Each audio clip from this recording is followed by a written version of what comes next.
Good morning. Welcome back to By Sword and Musket, our channel where we look at a few interesting gun-related subjects.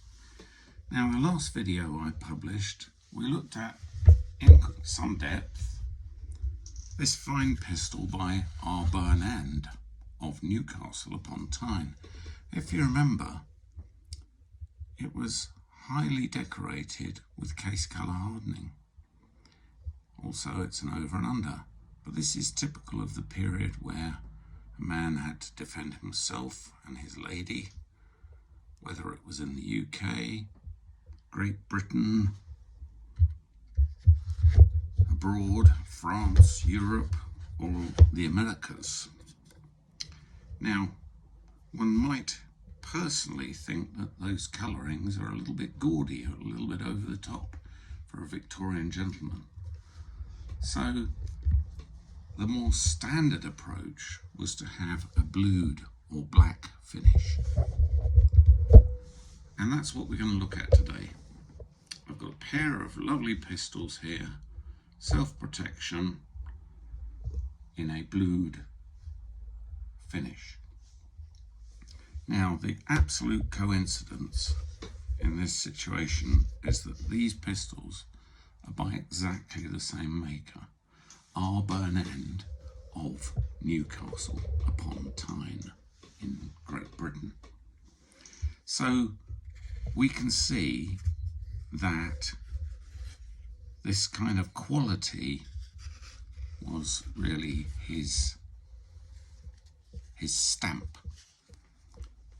Now, imagine bumping into those on a dark night in an alley when you thought you might just rob the gentleman and steal his money or his goods. Now, there's 4 barrels there. I estimate them to be 60 ball, 64. They're both percussion. They're all going to go off. Percussion doesn't fail, even in the rain.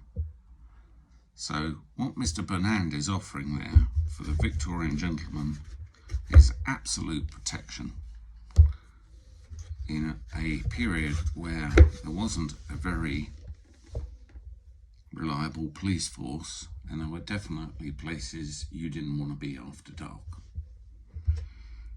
So in purchasing this set, the gentleman has walked out of the shop with something that he can rely on, which will probably save his life in a tricky situation. Because within the box, he has all the paraphernalia to load, clean, and service the pistols. The box is compartmentalized. In this one, we find a few of the quite heavy, fairly substantial lead balls that these pistols would fire. That is going to hurt. You are not going to get up from that for quite a while.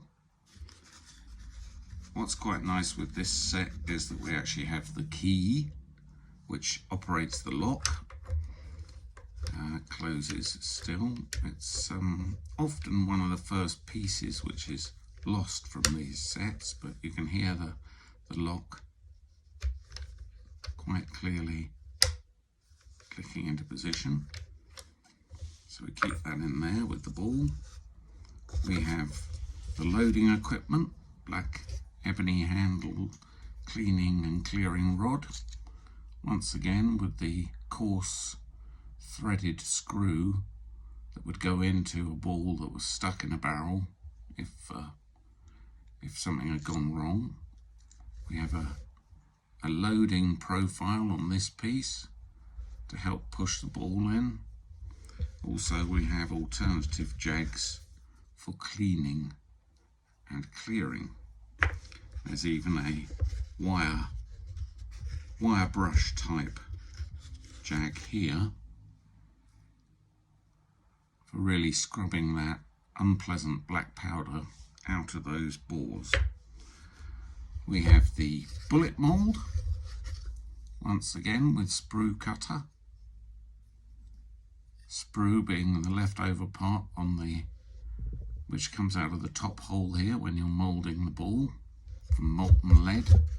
We have a tiny little pewter oil bottle and a very nice, perfectly fine Sykes copper flask with spout and operating close-off spring. That's how you measure the amount of powder you need for each charge. We have a hand-turned ivory or bone little pot here that probably would have had percussion caps in it.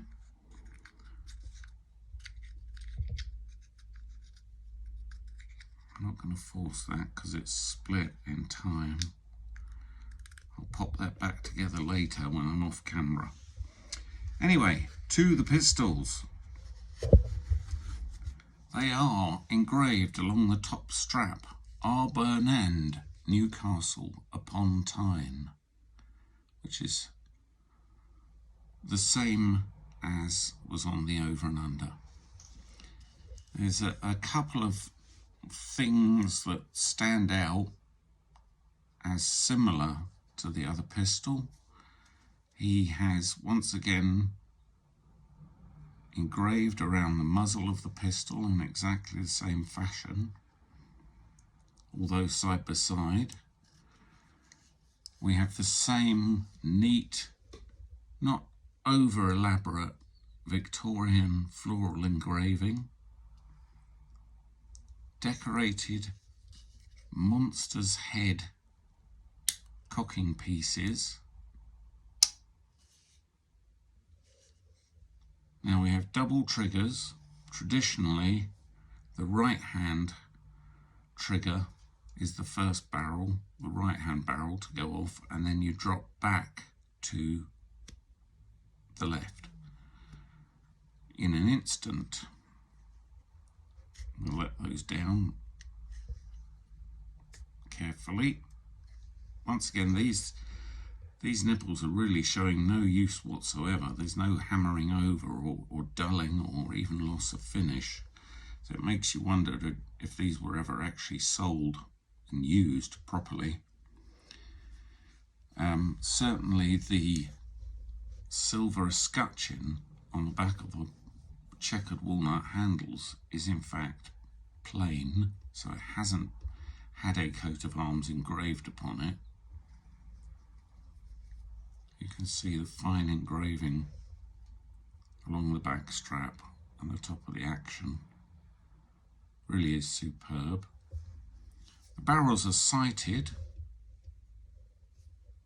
so you could possibly take a longer shot if you line up your sights. Loading, once again, he's gone for a stirrup ramrod, which in fact is slightly more complicated because it has to swivel sideways as well to allow you to work it in both barrels. Beautifully engraved, Victorian engraving. I loved a bit of engraving and decoration. I don't blame them, they did it rather well. Now there's only a very mild difference between, before I get on to that, look at the quality of the bluing on the pistol trigger guard. Not only is it beautifully blued, it's beautifully engraved as well. There's a mild bit of loss here, which would come from holding the pistol, so that is a sign of use, yet the grips are so shiny, so fine. On my rather rough skin, you can actually hear them like a mild sandpaper. On the base, we have once again the little compartment to keep loading components in. I'm not going to pick it open because it's really hard sprung. Altogether, a rather beautiful standard pistol with quite some firepower, quite a fearsome weapon, certainly close up. That's gonna knock down most people. The other pistol is exactly the same. There is a minor difference in that there is a small loss of finish on this portion of the barrel here. Yet it's not around the area where the flash from the ignited percussion cap would be. So I think that's more a case of either pocket wear or holster wear, or possibly even leaving a grotty rag in the box for part of the 100 and something plus years that these have existed. What's quite interesting in collecting terms is that this case shows telltale signs of having been in contact with the pistols. There are rub marks and oil marks, which is something you want to look out for. Now, the base of the case is definitely original. It's worn through in places, it's slightly loose, and there are rub marks and also evidence that some mould or deterioration has occurred within the case. Also, the material has become thinner. You can actually see the weave and the weft of the cloth. Yet, if we look at the lid, this has been recovered, you can tell. This is a modern material. On close examination, it's not the same as the lower sections. Someone's done it well, and I suspect that this label is not an original label, but it is the correct label for the maker. So someone has, in restoration, done a good and reasonable job. At least they haven't left it blank, and they have taken the time to find the right label. And in fact, that details his address as being 111 Pilgrim Street, Newcastle upon Tyne. Richard Burnand, successor to John Gardner. With a picture of a hare and a gentleman with a shotgun and a couple of pistols and his dogs. Very much of the era. And a nice set, really sporting virtually everything you could wish for in points that you look at to establish yourself in your mind that you're not being tricked or conned in any way unreasonably. So, a superb pair of pistols, once again by the same maker, R. Burnand of Newcastle upon Tyne. They sport British Birmingham black powder proof marks under the barrels. Not that we need them now. Government proof and viewing. Those are black powder marks from Birmingham, being as how it would be cheaper to send them to Birmingham than London. One rather superb pair of collectible pistols, well worth the money and going up in value every day. So if you enjoyed that, click like or subscribe after the video is finished, and we'll be back again to look at some more by sword and musket interesting items. Thanks for viewing.